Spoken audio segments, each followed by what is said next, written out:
교회처럼이라는 제목으로 저희들 말씀을 전하겠습니다. 자, 아름다운 반석회가 이제 창립된 지 2년이 지났죠. 이제 이번 주가 그러네요. 2년째가 되는데 교회적으로 보면 2년이라는 짧은 시간 안에 저희들이 이사도 하고 또 사역의 방향도 전환되고 또 교회 이름도 이제 새로 하나님이 원하는 교회의 모습을 추구하기 위해서 또 많은 부분도 달라질 수 있을 것이라고 생각합니다. 그래서 우리가 이제 어떤 모습으로 어떤 모양으로 주님을 섬길 것인지에 대해서는 우리가 끊임없이 또 기도하면서 또 준비하면서 또 하나님이 원하시는 교회로 그렇게 세워져 가야 될 것이라고 믿습니다. 그러나 우리가 기억해야 하는 것은 여전히 달라지지 않는 것, 그리고 앞으로도 변화되지 않는 것이 있다는 것이죠.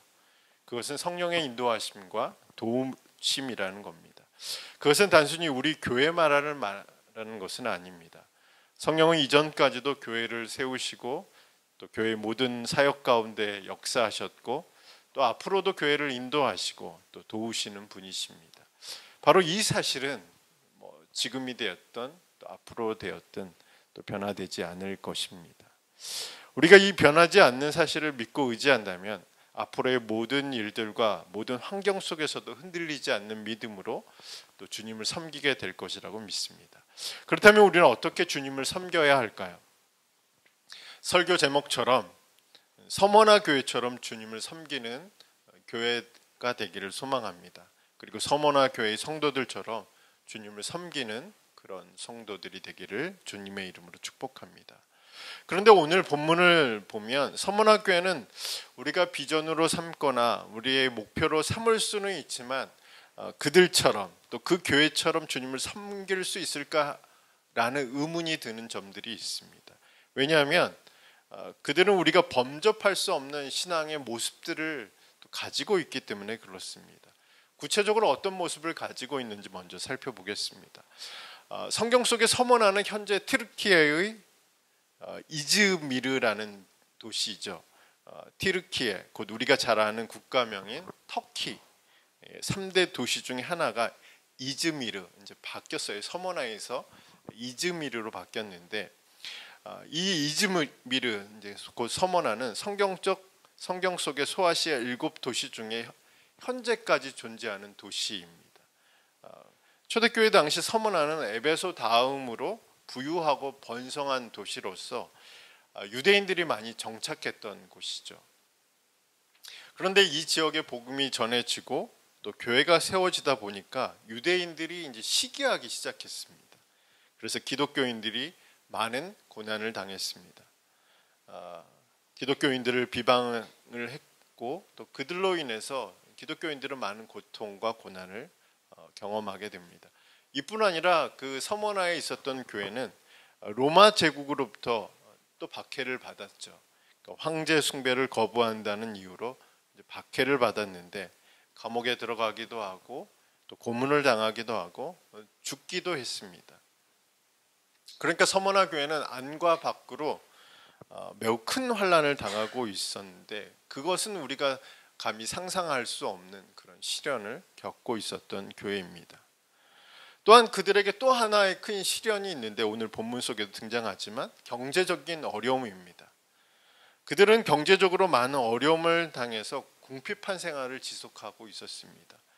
무역조합에서 매매를 할 수 있는, 사고 팔 수 있는 그런 무역조합에서 매매를 금지당했습니다. 추방을 당한 거죠. 그리고 생산활동도 제지당했으며 또 가지고 있는 재산을 약탈당하거나 완전히 빼앗기기도 했습니다. 그러다 보니까 그들은 가장 화려하고 부유한 도시 속에 살면서도 가장 가난하고 가장 초라한 모습으로 살고 있었습니다. 상대적인 가난 그리고 절대적인 가난 속에서 허덕이면서 믿음 생활을 했던 교인들이 또 교회가 바로 서머나 교회였습니다. 여러분이라면 이 상황 속에서 어떤 것을 선택하시겠습니까? 믿음입니까? 아니면 생존일까요? 가난입니까? 아니면 타협일까요? 우리는 아마 이 상황 속에 우리가 처해져 있다면 우리가 쉽게 선택할 수 있는 문제는 아닐 거라고 생각합니다. 그러나 서머나교회는 이 상황 속에서도 믿음을 선택했죠. 생존보다도 믿음을 선택했습니다. 타협보다도 가난을 선택했던 교회가 바로 서머나교회였습니다. 그래서 그들은 그 도시를 떠나지 않고 바로 그곳에서 주님을 섬기는 교회로 남아 있었습니다. 어떻게 이런 일들이 가능할까요? 우리는 이 사실을 보면 매우 놀랍죠. 요한계시록에 보면 7교회가 등장하는데 그 중에 2교회만이 하나님의 칭찬을 받죠. 바로 빌라델피아, 그 다음에 서머나교회입니다. 그래서 오늘날에도 한국에도 이제 서머나교회라는 이름으로 교회의 명칭이, 교회 명이 그렇게 서머나교회를 사용하고 있는 교회들도 있습니다. 아마도 그것은 이 서머나교회가 가지고 있는 믿음의 모습들을 본받고자 하는 마음에서 교회 이름을 그렇게 아마 지었을 것입니다. 매우 놀랍고 매우 충격적인 믿음이라고 말할 수 있겠죠. 아마 예수님도 그 믿음에 대해서 놀라워하셨을 것이라고 생각합니다. 그래서 서머나교회의 상황 속에서 그들의 믿음과 충성을 보시면서 서머나교회를 칭찬하셨을 것이라고 우리는 쉽게 생각할 수 있습니다. 저는 올 한 해 우리 스스로도 우리의 믿음과 충성에 대해서 놀라워하는 그런 시간들이 있었으면 좋겠습니다. 우리의 믿음, 우리가 스스로 생각하기에도 놀라운 믿음, 그리고 놀랍게 하나님께 충성하는 그런 우리의 모습들이 있었으면 좋겠고요. 또한 주님이 보시기에 합당한 교회로, 그리고 믿음과 충성스러움을 칭찬받는 그런 교회와 성도가 되기를 소망하는 마음으로 이 말씀을 전하게 되었습니다. 그것이 어떻게 가능할까요? 2가지로 나눌 수 있는데, 첫 번째는 주님이 아신다는 사실을 기억할 때 가능합니다. 그러니까 주님이 아신다. 헨리 나우엔의 세상의 길, 그리스도의 길이라는 책을 보면 세상의 길과 그리스도의 길의 차이를 오르는 것과 내려가는 것으로 이야기를 하고 있습니다. 그러니까 세상의 길은 성공과 인기와 돈과 명예를 얻기 위해서 올라가는 길이라고 이야기를 하고 있고, 그리스도의 길은 위로 올라가는 길이 아니라 아래로 내려가는 길이라고 설명하면서 그리스도께서 우리에게 생명을 주시기 위해서 우리가 있는 곳으로 내려오신 것처럼 우리 그리스도인들도 그리스도가 계신 곳으로 내려가야 할 사명이 있다라고 이 책에서 말하고 있습니다. 저는 이 내용을 다시 한번 정리하면서 우리의 위로가 어떻게 시작되는지, 또한 상대방을 위한 우리의 위로가 어디서부터 시작해야 하는지를 다시 한번 생각해 보았습니다. 먼저 우리의 위로는 어디에서부터 시작될까요? 우리의 위로는 주님이 우리를 이해하고 있다는 사실을 알게 될 때 우리는 하나님의 위로를 경험하게 됩니다. 그리고 우리의 위로는 상대방이 나의 고충을 알고 있다는 사실을 알게 될 때 내가 위로를 받게 되는 거죠. 반대로 상대방을 위한 우리의 위로는 우리가 상대방을 알아가고 상대방을 이해하기 시작하는 그 시점부터 시작된다고 생각합니다. 그렇다면 여기서 이해한다는 것이 참 중요하잖아요. 그 의미를 발견하는 것이, 저는 이해한다는 뜻을 가진 understand이라는 단어가 그 의미를 명확하게 이야기해 준다고 생각합니다. understand 단어는 이 under라는 단어와 stand이라는 단어의 합성어죠. understand이. 우리가 아는 대로 under는 아래에서, 그리고 stand은 서 있다라는 의미입니다. 그러니까 내가 상대방을 이해한다는 것은 아래에 서 있는 것을 의미하는 거죠. 그러니까 상대방이 이야기하는 내용의 하부 구조까지 내가 모두 알고 있다는 의미이고, 상대방의 상황이나 감정 역시도 그 바닥부터 알고 있다는 것이 이 understand의 의미인데, 어떻게 그게 가능하냐면 우리가 서 있는 자리가 상대방이 서 있는 자리보다 더 아래 있을 때 가능하다는 이야기죠. 누구처럼요? 예수님처럼. 즉 예수님이 서머나 교회를 아신다고 하셨을 때 저 하늘 높은 곳에서부터 내려보시면서 내가 너의 상황을 알고 있어. 너의 환난을 알고 있어. 내가 너의 궁핍을 알고 있어. 라고 말씀하시는 분이 아니시라는 거죠. 예수님은 먼저, 우리보다 먼저, 서문학교회보다 먼저 가장 낮은 곳에 내려가셨던 분으로서 교회의 상황과 처지를 알고 계신다라고 말씀하고 있다는 부분입니다. 그러니까 언더스탠드 하신다는 거죠. 내가 서문학교회를 알고 있다라는 이 말씀은 내가 서문학교의 언더스탠이라는 거죠. 아래에서, 더 아래에서 내가 먼저 경험한 그 경험으로 내가 당한 그 고난과 그 십자가의 죽음과 그 죽음을 통해서 더 낮아지셨기 때문에 언더스탠이 가능하다. 내가 너를 알고 있다라고 말씀하고 있는 부분이 바로 오늘 예수님이 서문학교회를 알고 계신다는 의미인 것입니다. 예수님은 서문학교회뿐만 아니라 모든 교회의 상황과 처지를 알고 계시는 분이시기도 하죠. 요한계시록에 보면 서문학교회를 포함해서 모두 7교회가 등장하는데 이 7교회는 각각의 지역의 교회들을 이야기할 뿐만 아니라 모든 교회에 대한 대표성을 가지고 있습니다. 그러니까 단순히 어떤 서문화 지역에 있는 교회들에게 이 편지가 기록된 것이 아니죠. 재미있는 것은 뭐냐면 이 서문, 우리가 쉽게 생각하기에는 이 7교회, 요한계시록에 보면 7교회에 각각의 교회에게 편지를 보내서 그 교회에게 주시는 말씀으로서 이 계시록이 기록된 것처럼 보이지만 사실은 두루마리 한 장에 다 기록되어 있어요. 무슨 얘기냐면 빌라델피아 교회가 있고 서보나 교회가 있고 에베소 교회가 있고 뭐 이런 교회, 버가모 교회가 있고 이런 교회들이 한 장에 다 기록되어 있는 거예요. 그리고 이것은 회람용 서신이었습니다.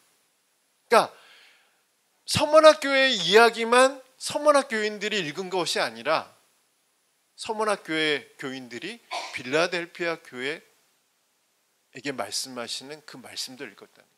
에베소 교회에게 말씀하시는 성령의 말씀을 이 서문학 교회들도 읽었다는 것이죠.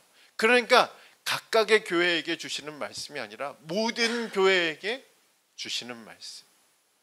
그러니까 아시겠죠? 금가를 많이 하네요. 금가. 네. 그래서 이 땅의 모든 교회를 대표하는 것이 바로 이 요한계시록에 등장하는 교회들이라는 것이죠. 그리고 이 7교회에 유일하게 공통적으로 사용하고 있는 표현들이 있는데 그 표현은 뭐냐면 내가 알고 있다는 표현이죠. 그것은 교회에 대한 예수님의 관심을 말하는 동시에 예수님이 교회에 속한 모든 성도들에 대해서 잘 알고 계시다. 잘 이해하고 계시다. 라는 의미로 이 말씀을 사용하고 있다는 사실입니다. 그러니까 교회라는 공동체 뿐만 아니라 교회의 이 공동체를 이루고 있는 각 개인에 대해서 예수님은 언더스탠드 하신다는 거죠. 이해하고 있다는, 알고 있다라는 의미로 우리는 이 말씀을 기억할 필요가 있습니다. 그러므로 우리가 겪는 환난이나 궁핍 또한 교회를 위한 우리와 수고와 헌신을 주님이 알고 계신다는 사실을 우리는 기억할 필요가 있다는 사실이죠. 그러니까 한 교회만 알고 계시는 게 아니라 어떤 교회만 어떤 특정한 사람만 알고 계시는 게 아니라 우리 모두의 상황과 환경과 처지를 주님이 이해하시고 알고 계신다. 이 사실을 기억하는 것이 첫 번째는 하나님의 위로를 받는 통로가 되고 두 번째는 주님을 위한 우리의 믿음과 충성을 계속적으로 이해하고 계속적으로 전진해 나갈 수 있는 비결이 된다는 사실이죠. 무엇을 아는 거예요? 주님이 나를 아신다. 어디에서부터요? 나보다 더 낮은 곳에서 나를 이해하고 계신다는 거죠.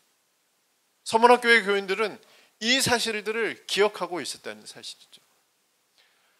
2장 8절에서 11절의 말씀을 보면 예수님이 자신의 죽음에 대해서 이야기하고 또 예수님이 이기는 자에 대해서 이야기하고 예수님이 다시 사는 거에 대해서 이야기를 하고, 이 이야기를 하고 있는 이유가 뭐냐면 그 근본이 내가 너보다 먼저 고난을 당했다, 내가 너보다 더 낮은 곳에 머물러 있다는 것을 말씀하시는 거예요. 그 상황 속에서 나를 이해하고 계신다, 알고 계신다 라는 말씀이 이 본문 안에 기록되어 있습니다. 그러므로 우리의 충성과 우리의 믿음을 끝까지 지속하기 위해서는 이 지식이 우리에게 필요한 거죠. 주님이 나를 아신다, 사람들이 나를 인정하지 않고 나를 알아주지 않고 내가 했던 일들을 기억하지 못한다 하더라도 누가 알고 계신? 주님이 알고 계신다.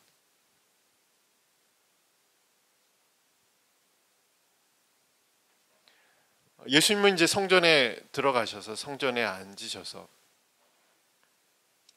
헌금 넘는 것들을 보셨잖아요. 그 성전에 앉아서. 근데 한 가부가 2렙돈, 한 끼 식사밖에 안 되는 그 돈을 넣는 장면을 보시면서 다른 사람들보다 이 사람이 하나님께 더 많은 헌금을 했다라고 말씀하시는 장면. 근데 저는 거기서 은혜가 되는 게 뭐 더 많고 적음이 아니라 예수님이 이 과부의 어려움을 아신다는 사실이죠. 하나님도 우리의 상황을 다 아시는 거죠. 저와 여러분의 상황을 알고 계신다는 거예요. 어떤 상황에서 우리의 믿음을 가지고 있고 우리의 믿음을 지키고 있고 우리가 주님께 충성하고 있는지를 주님이 알고 계신다. 그 사실을 우리가 기억하는 것이 필요합니다. 그 사실을 알 때 우리의 위로가 이미 우리에게 와 있다는 사실들을 경험하게 되는 거죠. 하나님의 위로는 우리가 딱 어떤 것을 했을 때, 어떤 것을 경험했을 때 갑자기 오는 게 아니라는 거죠. 이미 그 위로는 우리에게 있는 거죠. 우리가 그 위로를 받아들일 준비가 되어 있지 않기 때문에 그 위로를 경험하지 못하는 것이죠. 그 위로를 경험하기 위해서는 어떤 일들이 필요해요? 하나님이 나를 알고 계신다, 하나님이 나를 이해하신다 라는 그 부분에서부터 우리는 하나님의 위로를 경험하게 돼요. 또 지금까지의 우리의 믿음의 수고와 헌신이 헛되지 않았다는 것을 우리가 기억하고 끊임없이 주님께 충성할 수 있는 그런 믿음의 소유자가 될 수 있다는 사실이죠.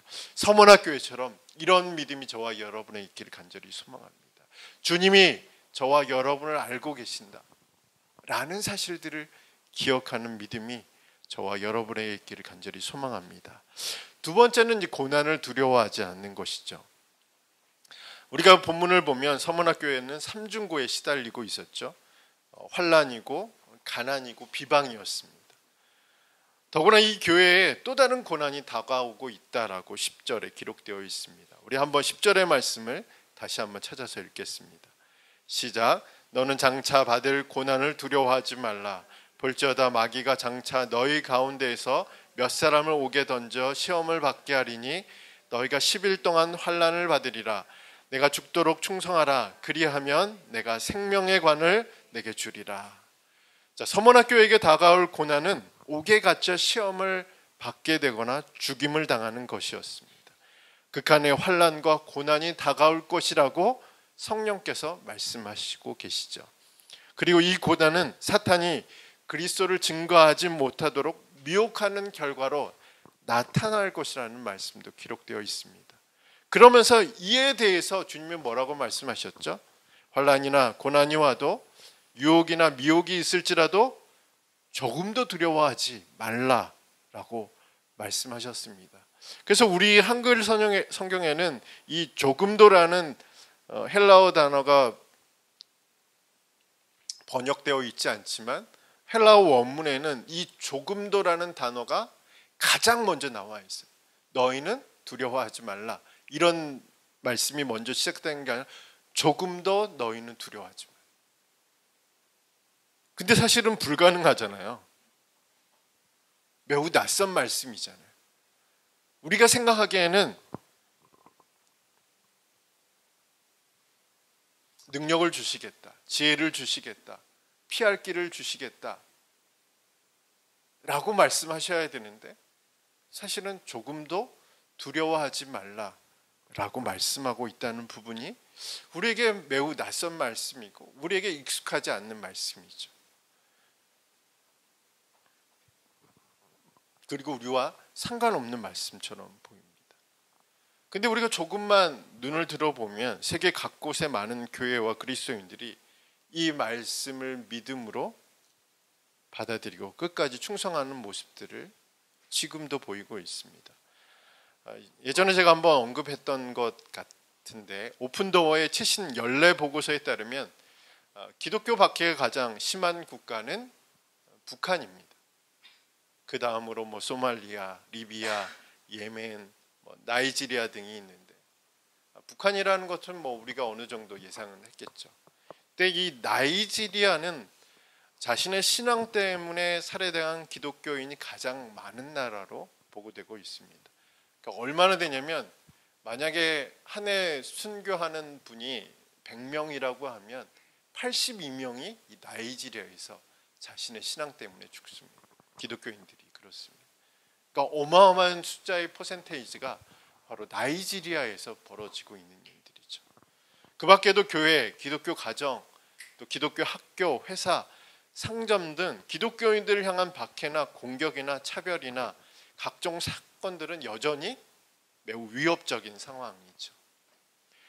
근데 지금 당장은 이런 보고들이 우리의 상황과 상관없는 것처럼 보여도 동시대에 살고 있는 교회와 그리스도인들이 이 사실을 간과해서는 안 된다는 사실이죠.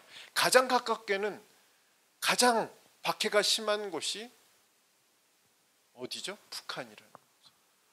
제가 예전에 이제 교회에서 군대 얘기, 축구 얘기하면 싫어하는 분들이 있을 수 있겠지만 강원도 철원에 있었죠. 제가 3, 4단에 있었는데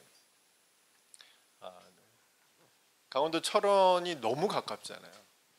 근데 신기한 게 뭔지 아나요? 강원도 철원에서는 별로 두려움을 모른다는 거죠. 왜냐하면 여러 가지 이야기들이 썰이 있었는데 북한이 만약에 우리나라를 공격하면 썰입니다. 서울을 공격하기 때문에 우리는 안전하다 생각해서 그 당시에 그랬습니다. 그래서 우리는 나중에 공격을 받기 때문에 가장 가까우면서도 가장 안심할 수 있는 지역이라고 생각하면서 그렇게 이제 생활을 했었는데 지금 우리나라의 이제 교회의 상황들을 보면 가장 가까운 곳에 교회를 박해하고 기독교인들을 박해하고 인권을 무시하고 또 가장 심한 고난과 고통을 주는 국가가 저 위에 있는데 우리는 그 사실을 인지하지 못하고 있는 거죠. 그런데 우리는 쉽게 잊어버려요. 그런 일들이 세상 안에 존재한다는 사실. 그러면서 우리의 고난은 매우 크게 보는 거죠. 칼리 지브란이 이야기했던 것처럼 내가 고난을 당할 때 세상은 아주 작게 보인다는 그 말처럼 어쩌면 우리가 당하는 고난이 너무 크다고 생각해서 세상에서 일어나고 있는 그 그리스도인들에 대한 핍박, 박해, 고난에 대해서 그렇게 심각하게 생각하지 않습니다. 그러나 우리는 기억할 필요가 있죠. 지금도 이 시간에도 그런 일들이 발생하고 있다는 사실입니다. 아름다운 반석교회도 지금 NGO 단체를 후원하는 일들을 시작해서 한 국가 안에서 어떤 민족이나 부족을 선정해서 그곳에 있는 선교사님과 협력하는 사역들을 올 한해 좀 생각하고 기도하면서 준비하고 있는데 저희들이 큰 일을 할 수 없지만 필요한 일들은 할 수 있다. 제가 이 글을 쓰고 잘 썼다라고 생각했습니다. 큰 일은 할 수 없지만 필상따옴표로 해가지고 큰 일은 할 수 없지만 필요한 일들은 할 수 있을 것이라는 믿음을 가지고 기도하면서 준비하고 있습니다. 같이 기도하시면서 과연 우리는 어떤 믿음을 가지고 어떤 신앙을 생활을 하면서 또 주님의 일들을 감당해야 될지를 좀 다시 한번 좀 생각해 필요가 있습니다. 자, 본문으로 넘어와서 예수님은 서문화 교회에게 지금 겪고 있는 고난뿐만 아니라 다가올 환난을 두려워하지 말고 죽도록 충성하라고 말씀하셨습니다. 이 말씀은 서문화 교회에게만 말씀한 것은 아니라는 거죠. 일단 이 서신 자체가 회람서신이라는 거죠. 요한계시록이 작성될 때 그 모든 교회에게 보내는 회람서신인 거죠. 또한 이 교회들은 대표성을 가진다고 말씀드렸죠. 그러니까 우리에게도 동시에 충성하라고 말씀하고 있다는 사실입니다. 그러니까 우리에게 말씀하시는 거죠. 그런데 이 말씀처럼 또한 가혹한 말씀 없다고 말씀드렸습니다. 피할 길을 주시겠다고 말씀하시지 않고 능력을 주시겠다고 말씀하신 것도 아니고 도와주시겠다고 말씀하시는 것도 아니라 죽음 앞에서도 죽음의 상황에서도 죽더라도 충성하라는 이 말씀. 때로는 주님은 서문화 교회처럼 우리에게도 이런 충성을 요구하실 때가 있다라고 저는 생각합니다. 기도의 응답도 없고 피할 길도 안 보이고 능력도 도움도 없는 황폐한 사막을 걷는 듯한 삶 속에서 오직 들려오는 메시지가 이 메시지일 수도 있다라는 사실이죠. 이때 우리는 어떻게 해야 될까요? 우리가 뒤돌아보지 않고 끝까지 충성하려면 서문화 교회에게 하시는 주님의 말씀 속에서 그 숨어있는 복선을 좀 발견할 필요가 있습니다. 그러니까 예수님께서 교회에게 말씀하시기 전에 본인이 어떤 분이신가에 대해서 말씀하시잖아요. 이것은 우리가 이제 쉽게 넘어가잖아요. 뭐 의례적인 표현이고 그래서 이제 무심결에 넘겨버릴 수 있는 기록들이 있는데 이것은 주님이 요구하시는 믿음과 충성을 가능하게 만드는 열쇠로 기록되어 있다는 사실이죠. 그러니까 단순히 어떤 의례적으로 자신에 대해 소개하고 자신이 어떤 분인가에 대해 소개하고 이걸로 기록된 것이 아니라 어떻게 믿음이 가능하고 충성스러운 삶이 가능한지 이 표현 속에 기록되어 있다는 것이죠.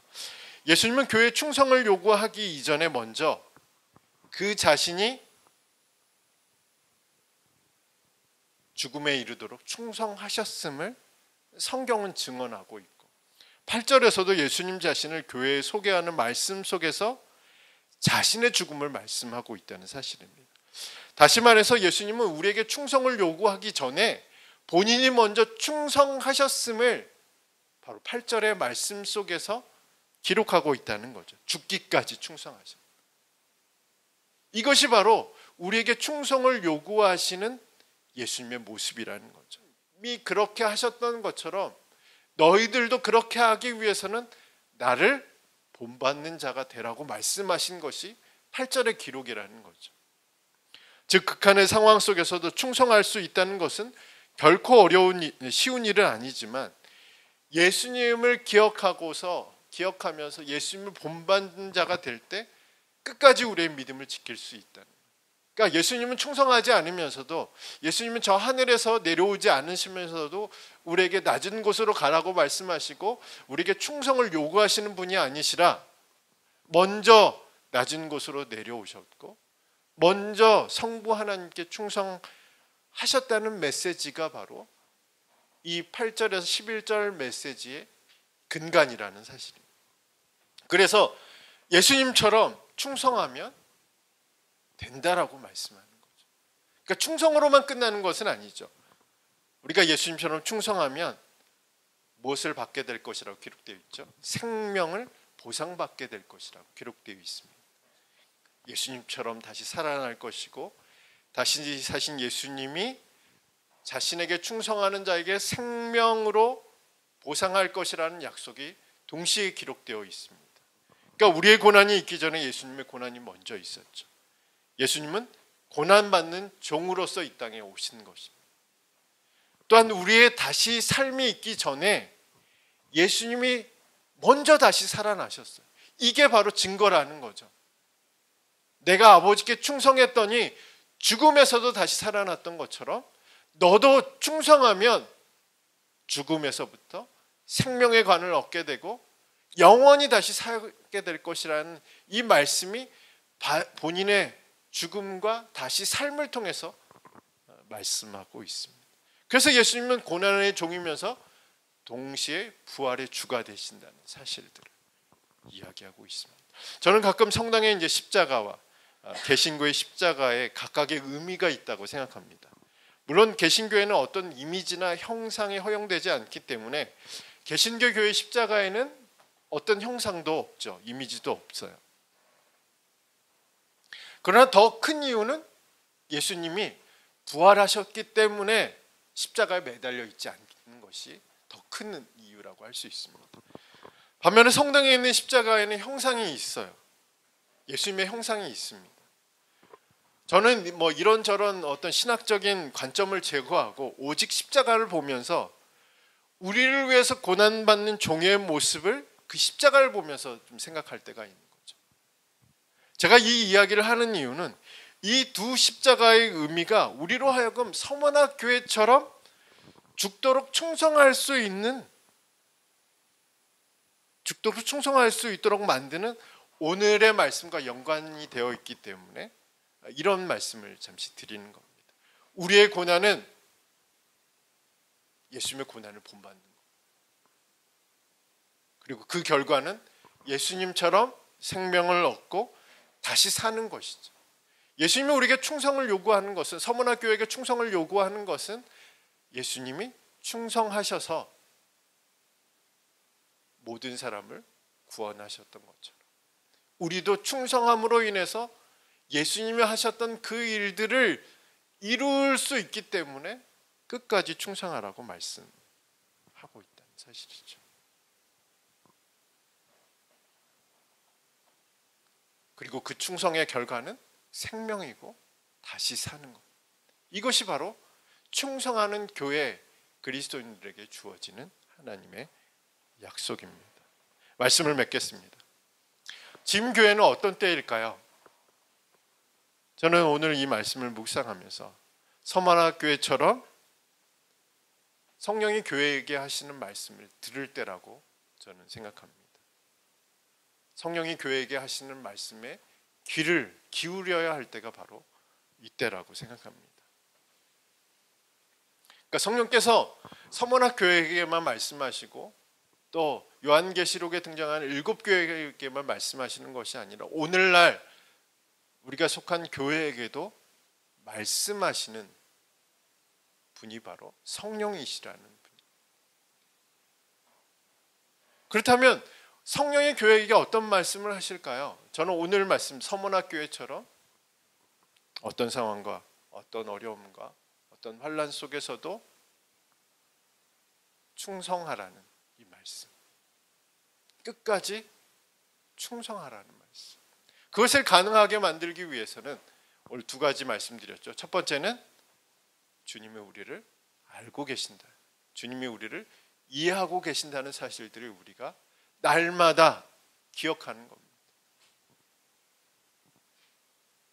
그것을 잊지 않는 거죠. 나의 상황도 아시고 나의 문제도 아시고 나의 믿음도 아시고 내가 어떤 것으로 슬퍼하며 고통스러워하는지를 알고 계시고 이해하신다는 이 기억을 우리가 갖고 살아가는 거죠. 헨리 우리는 살아있는 기억 매체라는 그런 단어를 예전에 사용했습니다. 끊임없이 사람들이 우리를 통해서 예수님을 기억나게 하는 사람들이 그리스도인이라고 말했죠. 저는 이 살아있는 기억 매체로서의 우리의 삶이 필요하다고 생각하는 거죠. 무엇을 기억해야 하죠? 우리가 주님이 나를 알고 계신다는 사실을 기억하는. 그래서 그 기억을 가지고 살아갈 때 사람들은 우리를 통해서 우리의 수고와 헌신을 통해서 예수님을 기억하게 하고 예수님을 바라보게 하고 예수님을 의지하게 만들 수 있다는 것이죠. 우리도 끊임없이 충성스러운 삶을 살아갈 수 있는 비결. 두 번째는 뭐라고 말씀드렸죠? 두려워하지 않는. 두려운 사건 속에서 두려워하지 않는다는 것은 마치 사람의 영역을 벗어난 것처럼 보이지만 예수님처럼 충성하면, 예수님을 본받아 예수님을 따라가면 앞으로 다가올 여러 가지 일들에 대해서 우리가 두려워하지 않을 수 있을 것이라고 생각합니다. 물론 두려울 때마다 누구를 봐야 되는지 고난의 주를 봐야 되죠. 십자가에 달리신 예수 그리스도를 봐야겠죠. 그리고 두려울 때마다 그 예수 그리스도께서 다시 살아나신 것처럼 우리 역시도 다시 살아날 것을 믿고 바라고 소망해야 우리는 우리의 상황 속에서 끝까지 충성하며 살아가게 될 줄 믿습니다.